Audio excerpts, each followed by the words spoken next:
เป็นเฮือนเศรษฐีของคนอยู่ในชนบทลาวเนาะว้าวเตอบ่มีแต่หลังเดียวหลังใหญ่มีแต่หลังเดียวเนี่ยเนาะที่หลังใหญ่ที่สุดอยู่ในหมู่บ้านว้าวเตอพี่น้องเอาพี่น้องบ่าวและเอกฮู้แล้วตอนนี้เนาะนี่คือหมู่บ้านที่กระเจ้าลงตาม Facebook นะพี่น้องเนาะเป็นบ้านห้วยแหดเนาะโอ้รู้จักแล้วเนาะพี่น้อง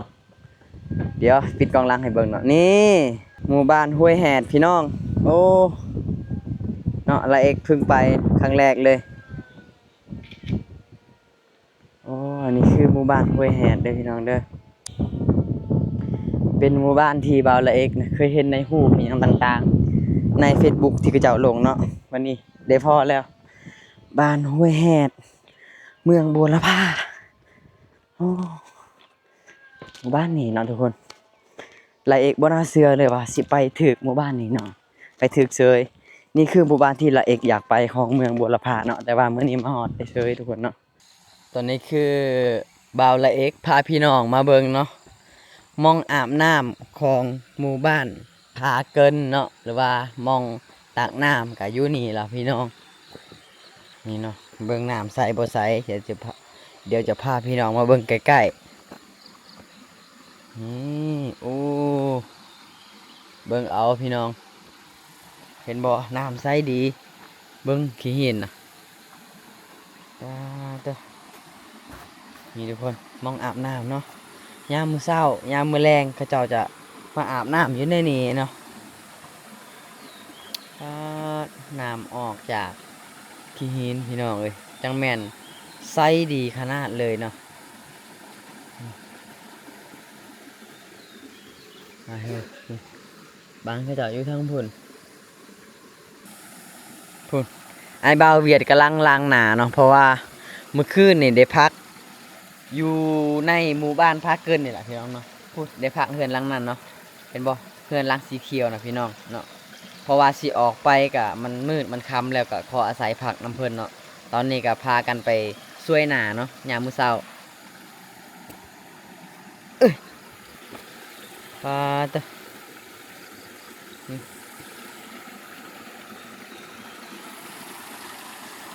หมู่บ้านให้นี่คักขนาดเลยเบิ่งภูผาป่าไม้พี่น้องไปทุกคนเราจะไปล้างหน้าน้ำกันเนาะ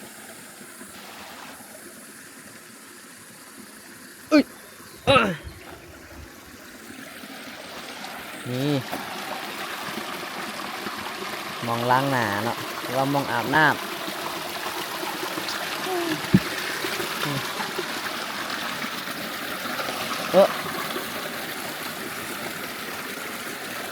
ฟาดเบิ่งน้ำใสขนาดเลย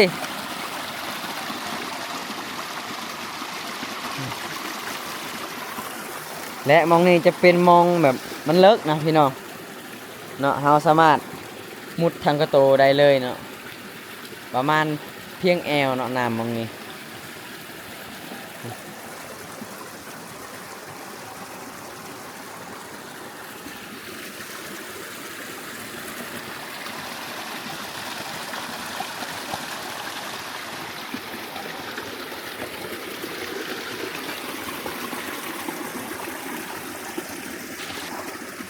บ่าวไรเอ็กเดินทาง5 มื้อแล้วเนาะพี่น้อง6 มื้อแล้วเนาะสิเข้าทิศหนึ่งเลยได้พี่น้องเนาะมื้อนี้กะวันที่วันที่3เนาะบ่าวไรเอ็กเดินทางตั้งแต่วันที่29เนาะพี่น้องเนาะวันที่29เนาะแต่สิฮอดทิศหนึ่งแล้วเดี๋ยวเฮาช่วยหนาก่อนทุกคนน่าจะตื่นนอนนั่นนี่เนาะนี่บรรยากาศยามมื้อเช้าทุกคนและนี่ก็เป็นโรงเรียนของหมู่บ้านพาเกินเนาะทุกคนเดี๋ยวพาพี่น้องมาเบิ่งข้างในนี่นะบ้านพระเจ้าพักโรงเรียนหมดแล้วเนาะสอบเซ็งแล้วแหละนี่เนาะตั้งแต่วันที่13เดือนพฤษภาเนาะตั้งแต่เดือน5เนาะบทสอบเซ็งแล้วเนาะ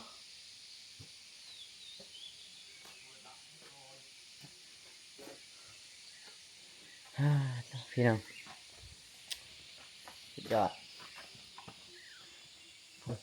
บ้านเขาเจ้าอยู่ทางอาบนอนลายนะทางไหนเพื่อนพี่น้องนี่เมื่อคืนบ่าวละเอ็กกับบ่าวเวียดเนาะเดี๋ยวนอนพักอยู่ที่นั้นของเพิ่นนี่เนาะในหลังนี้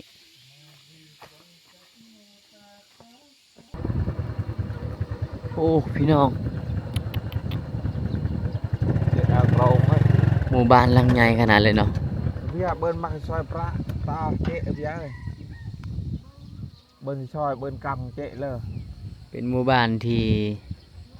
เศรษฐีเนาะอยู่ในชนบท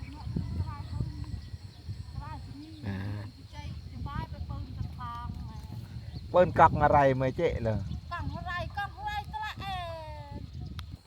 เดี๋ยวพาพี่น้องมาเบิ่งเนาะชมบรรยากาศหมู่บ้านแห่งนี้เนาะแต่เรือนหลังใหญ่ที่สุดเนาะก็คือบ้านหลังนั้นเนาะพี่น้องเดี๋ยวคุณเนาะเรือนหลังนั้นพี่น้องเป็นเรือนเศรษฐีของคนอยู่ในชนบทลาวเนาะว้าวเด้อบ่มีแต่หลังเดียวหลังใหญ่มีแต่หลังเดียวเนี่ยเนาะที่หลังใหญ่ที่สุดอยู่ในหมู่บ้านว้าวเด้อพี่น้อง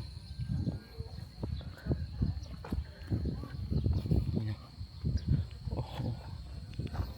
เบิ้ลเครื่องเตียจัง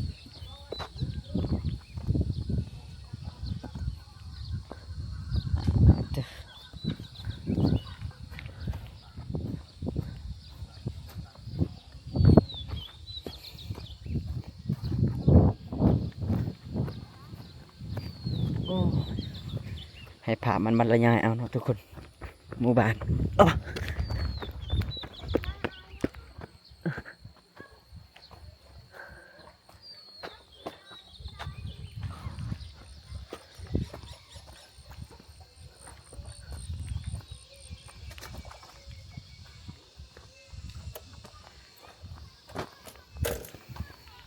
หาตามก่อนพี่น้อง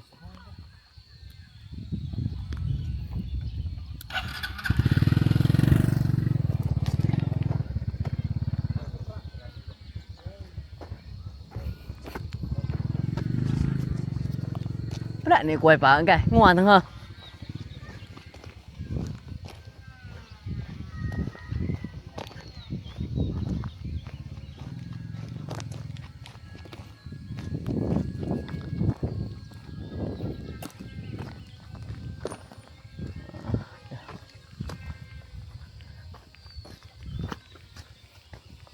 เบิ่งเนี่ยของกระจาเนาะ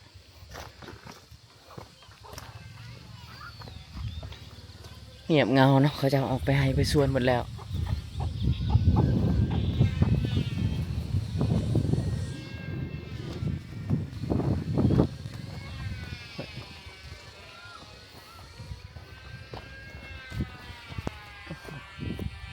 พี่น้อง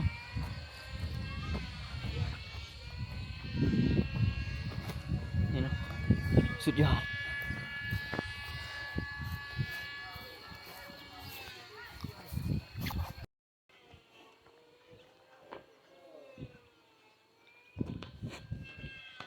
ปลาตัว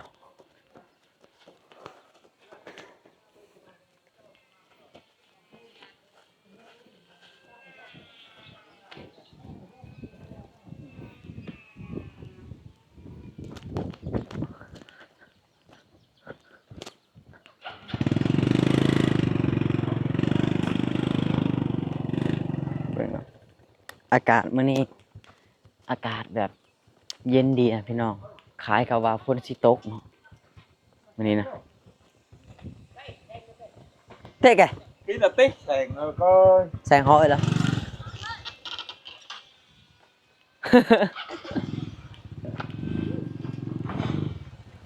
được thế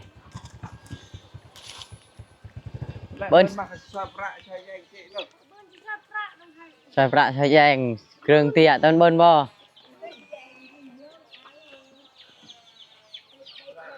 lại cường tiện lờ hồi nào ấy chạy lờ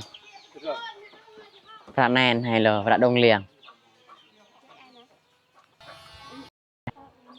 โอ้มื้อนี้บรรยากาศดีเนาะหมู่บ้านเงียบเหงาเขาเจ้าออกไปให้ไปสวนหมดแล้วพี่น้องบรรยากาศก็สิประมาณนี้เนาะแต่มีหลังหนึงเนาะเมื่อกี้เนาะเป็นหลังที่ใหญ่ที่สุดอยู่ในหมู่บ้านหรือว่าเป็นเศรษฐีอยู่ในหมู่บ้านชนบทก็ว่าได้พี่น้อง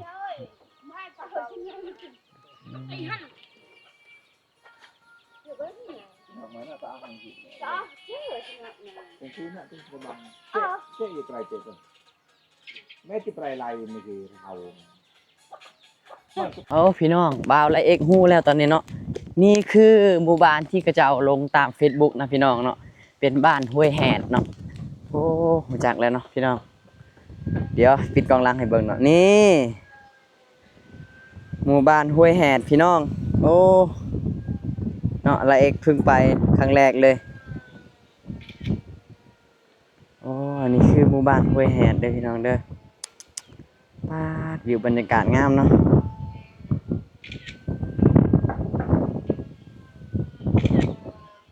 เด้อ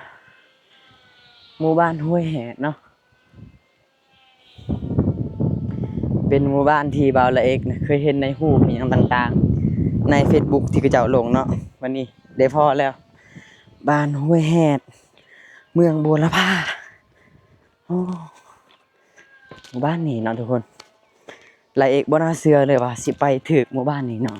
ไปถึกเฉยนี่คือหมู่บ้านที่ละเอกอยากไปของเมืองบัวละพาเนาะแต่ว่ามื้อนี้มาฮอดเฉยทุกคนเนาะ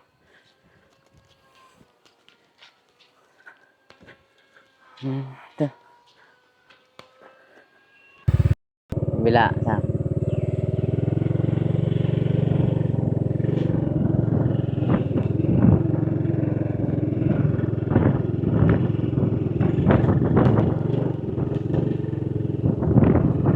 chưa thì anh chị rất ngay ông nghe cái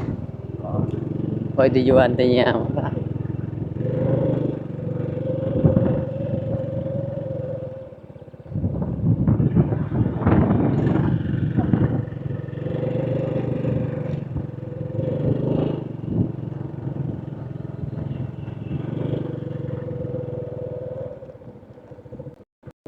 quay tàu nè và lựa thân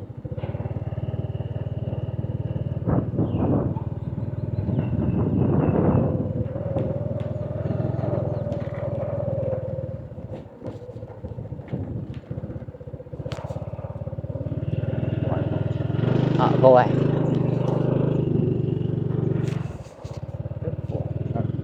nên nèค่ะ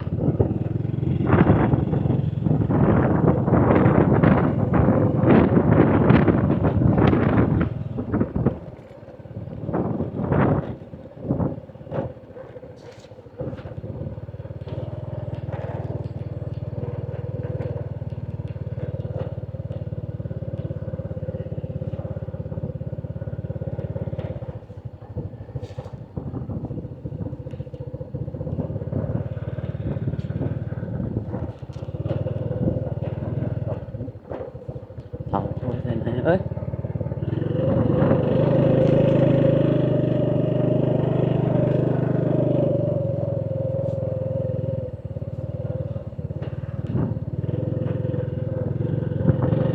nhà có gì bàn không có gì bàn không không có à không có gì à hả cụ nó là tên gì vậy cô Say. cô say à Dạ. em thấy cái tàu nhớ đằng vào này dọn hả anh thấy dọn tê gì quay tới lại dọn lại ăn mà Juga. Bermain. Ê giặc vào đây mà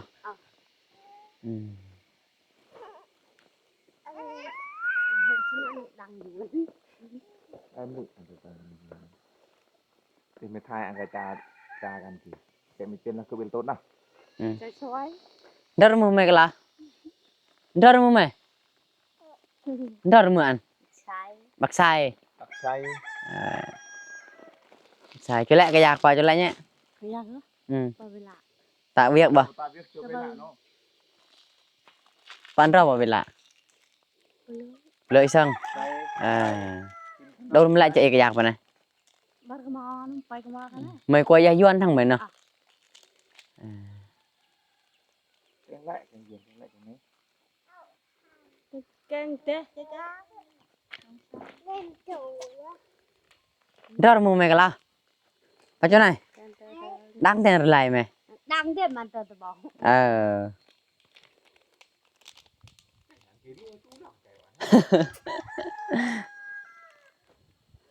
bàn huê hẹn bữa nay tôi cười bảo hệ tựa tên ông mà thằng lo chỗ này hệ xe pôn cơ nhà bà xe pôn nó nè bui ada gerong juan apa gerong lian bui no terang tuh yang kayak qua chuồng ở chuồng นี่คือคนฟังเวียดนามเนาะเรามาเอาผัวอยู่บ้านนี่ lại đồng mày đấy อืม cái đồng toan cái tôi thích cờ tôiนั่นก็ยังแต่งไปไหนเนาะใช่ล่ามก่อนไหม mày mày bắt làm cái gì cũng làm ông làm เออเงียบกริบหมู่บ้านนี่บ่มีคนเลย เจ้าไปออกไปใส่หมดบ่ฮู้เนาะ